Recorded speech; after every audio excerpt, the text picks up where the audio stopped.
So friends, யாருமே நம்ம கூட வரப்போகிறது கிடையாது. நம்மளை பெற்றவங்களுக்கே நம்ம 20 வயசுக்கு அப்புறமா நம்ம பாரம் தான். உண்மையாக அதுதான் பாரம்.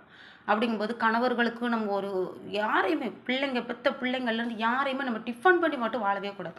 நம்ம தனியாக நின்னாலும் நமக்கு நம்ம இதில் உழைப்பில் நம்ம வாழணும். உழைப்பு அது மட்டும் நமக்கு பெண்களுக்கு இருக்கணும். அதேமாதிரி சுயமரியாதை இருக்கணும். ஆரம்பத்திலே நம்மளை அடக்கி வைக்கிறாங்கன்னா அந்த இடத்துல இருக்காதுங்க. உங்கள் லைஃப்பை நீங்கள் பார்த்துக்கோங்க. லவ், கேர் இதெல்லாம் கேட்டு வரக்கூடாதுங்க. தானாக வர வேணும். அன்புங்கிறது எப்படி சொல்ல, ஒரு சில ஆம்பளைங்க இருக்காங்க. ஆனால் ரொம்ப நல்லா பார்த்துக்குற ஆம்பளைங்க இருக்காங்கப்பா. இந்த நீயா தானாவில் நானாவிலலாம் பார்க்குறேன். யாருமே இல்லாத பெண்களை கல்யாணம் முடிச்சுட்டு நல்லா வச்சுக்கிற மாதிரிலாம் பார்க்குறாங்க. இந்த சோசியல் மீடியாவில் நான் நிறைய நல்ல பசங்களையும் பார்க்குறேன். ஒரு லைஃப்பை கொடுத்துட்டு நல்லா பார்த்துக்கிறதாங்க. ஆனால் எல்லா ஆம்பளைங்களும் அதே மாதிரி இருக்கிறது இல்லை. அதைத்தான் நான் சொல்ல வரேன்.